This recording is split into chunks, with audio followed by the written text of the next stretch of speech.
அல்லாஹ் சும்மா இருப்பானா? சும்மா இருக்கிறார். சும்மா இருக்கிற பேச்சு அவன்கிட்ட கிடையாது. நம்ம சும்மா இருப்போம்ல, சும்மா உட்கார்ந்துட்டு இருக்கிறேன், அது கிடையாது அவன்கிட்ட. ஏன்?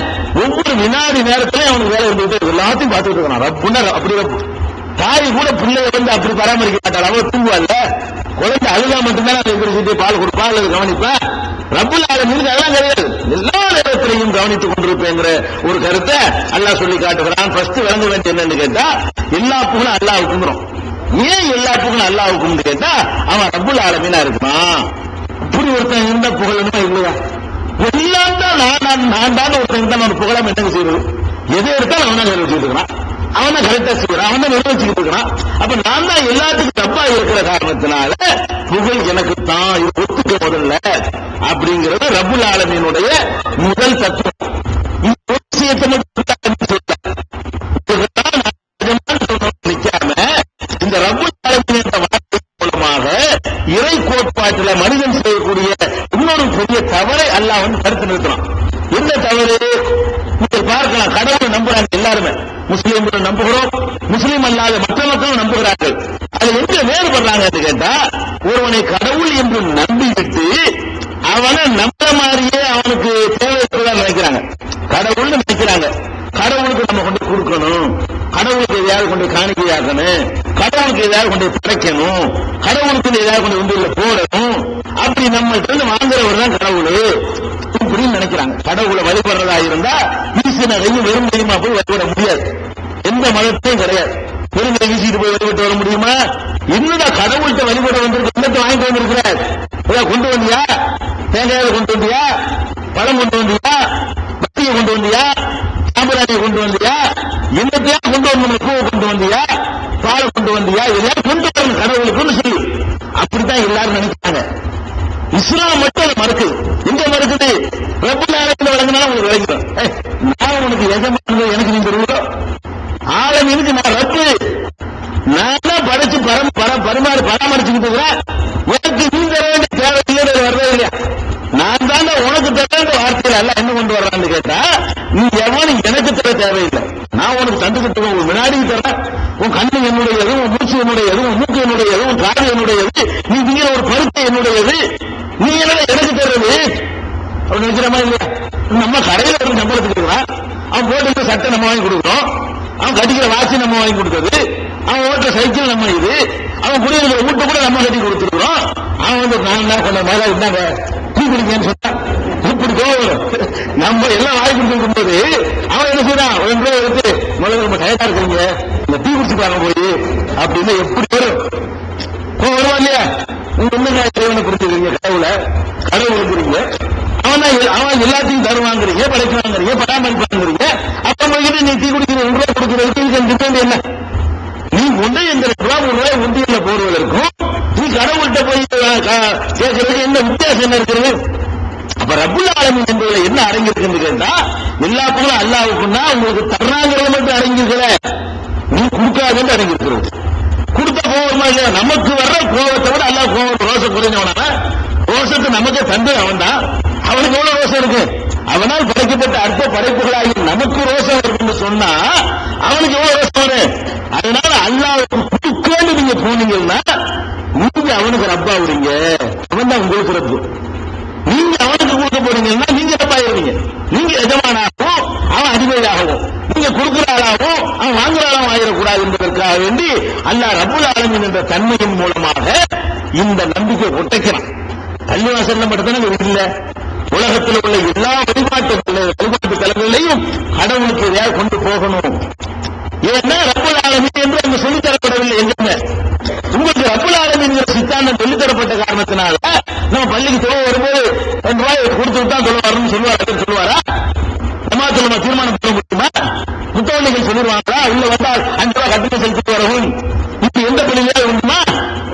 இடங்களில் உண்டுமே. உள்ள கூட கட்டணம் செலுத்தணும். கட்டணம் தகுந்த மாதிரி தான் அந்த தரிசனம் கிடைக்கும்.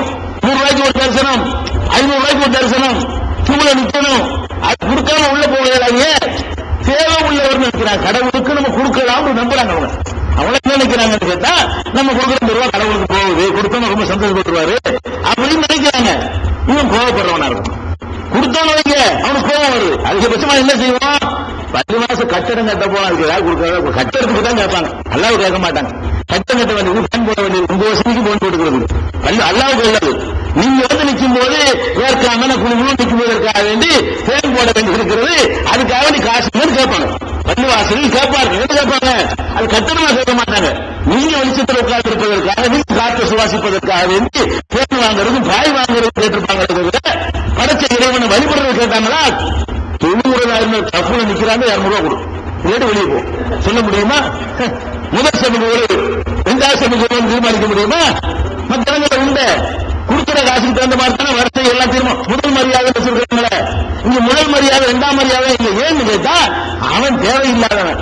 தேவையில்லைங்கிற இடத்துல எல்லாம் சம்பந்தங்க. அவன் முன்னாடி போய் நிற்குமோ இல்ல பிச்சைக்காரன் போய் நிக்கிறோம். கொடுக்கிறவன் ஒருத்தான் இருந்தா தானே அவனுக்கு முன்னுரிமை கொடுக்க முடியும். எல்லாம் கையேந்தி வாங்குற பிச்சைக்காரன் நான் பெரிய பிச்சைக்காரன் சின்ன பிச்சைக்காரன் சொல்ல முடியுமா?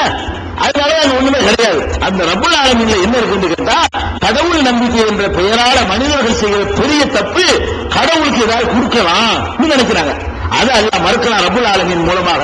இதுதான் குல் ஹுவல்லாஹு சூராவுல அல்லாஹ் சொல்றான், தன்னை வர்ணிக்கும் பொழுது அல்லாஹு ஸமத், குல் ஹுவல்லாஹு அஹத், அல்லாஹ் ஒருத்தன், அல்லாஹு ஸமத், அல்லாஹ்ங்கிறவன் எந்த தேவையும் இல்லாதவன். சமது என்றால் எந்த தேவையும் மற்றவன். அல்லாஹ்ங்கிறவன் ஒரு தேவையும் அவனுக்கு கிடையாது. அதே மாதிரி அல்லாஹ் சொல்லி காட்டுகிறான், குல் அகைரல்லாஹி அத்தஹில் வலியன் ஃபாத்திர ஸமாவாத்தி வல் அர்த், வானங்களையும் பூமியையும் படைத்த அல்லாஹ்வை விட்டுவிட்டு வேற ஒருத்தரை நான் தேடுவேனா என்று சொல்வீராக.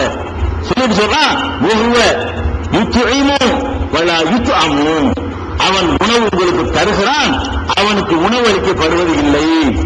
கடவுளுக்கு உணவு கொண்டு கொடுத்தாங்களங்க, உணவை கொண்டு போய் வச்சு கடவுள் திங்கிறான்னு நினைக்கிறாங்க. கடவுள் அந்த சோத்தை திங்காட்டால் அவங்களுக்கு சட்டை வச்சுக்கிறான்னு நினைக்கிறாங்க.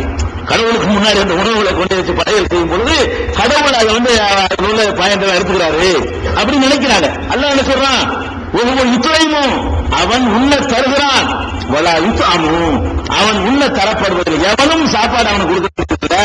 அப்படிப்பட்ட இறைவனை விட்டுவிட்டு திங்கிற இறைவனை வணங்குவானா? சோறு திங்கிற இறைவனை வணங்க சொல்றியா? அப்படின்னு நபிகள் நாயகம் ஸல்லல்லாஹு அலைஹி வஸல்லம் பார்த்து அல்லாஹ் சொல்ல சொல்றான், 6:14 நான் திங்க மாட்டேன், திங்கிற தேவை எனக்கு கிடையாது அப்படிங்கிறான். மா உரீது மின்ஹும் மின் ரிஸ்கின் வமா உரீது அன் யுத்இமூன், நான் அவர்களிடமிருந்து எந்த ஒரு ரிஸ்கையும் நான் நாடவில்லை. உங்கள்ட்ட ரிஸ்க் கேட்கிறேனா? உங்கள்ட்ட நிறைய தேடுகிறேனா? ஏதாவது கொண்டு வாங்க என்று சொல்றேன்னா, வமா உரீது அன் யுத்இமூன், எனக்கு அவர்கள் உணவளிக்க வேண்டும் என்றும் நான் விரும்பவில்லை, நான் கேட்கவில்லை. என்ன, நான் ரிஸ்கையும் உணவையும் செல்வத்தையும் மக்கள்கிட்ட நான் கேட்கல, அப்படி கேட்கறேன் நான் இல்லைன்னு சொல்லி அல்லாஹ் 51, 57 அல்லாஹ் சொல்லி காட்டுகிறான். இப்படி நிறைய வசனங்கள் அல்லாஹ்வுக்கு ஒரு தேவையும் இல்லை, அவன் தான் தர்றவனா இருக்கானே தவிர வாங்குறவனா இல்லைங்கிறது ரப்புல் ஆலமீனோட இன்னொரு அம்சம்.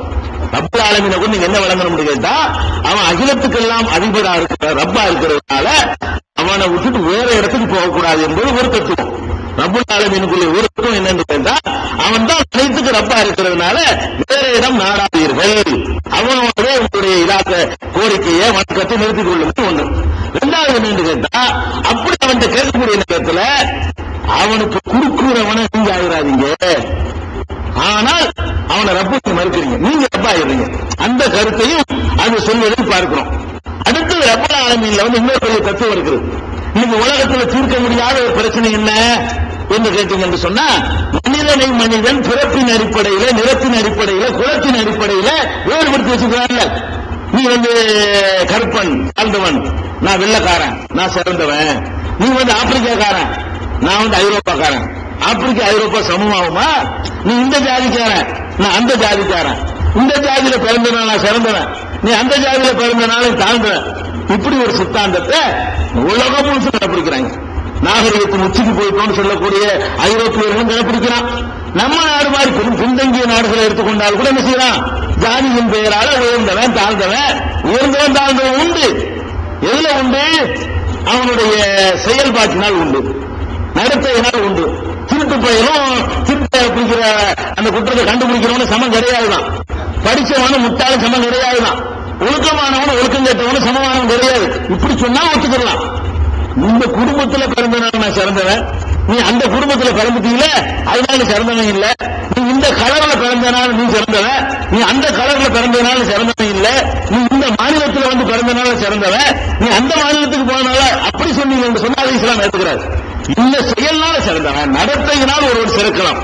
பிறப்பினால், நிறத்தினால், குலத்தினால், கோத்திரத்தினால், வாழ்கிற பிரதேசத்தினால் ஒருவன் சிறக்க முடியாது என்பதுதான் சரியான நிலைப்பாடு. ஆனால் உலகத்தில் இல்ல. ஒழிக்கிறதுக்கு எத்தனை வன்கொடுமை சட்டம்லாம் போட்டாங்க, நடந்துச்சா? இன்னைக்கு இரட்டை கோவலை இருக்கிறது. இன்னைக்கு கிராமங்களுக்கு போனீங்கன்னு சொன்னா இரட்டை கோவலையில தண்ணி கொடுப்பான். டீ கடைக்கு போறீங்க, டீ கேட்டீங்கன்னா நீ என்ன ஜாதி அவனுக்கு தெரியும். ஊரா கிராமமா இருக்கிறான், டவுன்ல தெரியாது. டவுன்ல எவன் எந்த ஜாதின்னு கண்டுபிடிக்க இயலாது.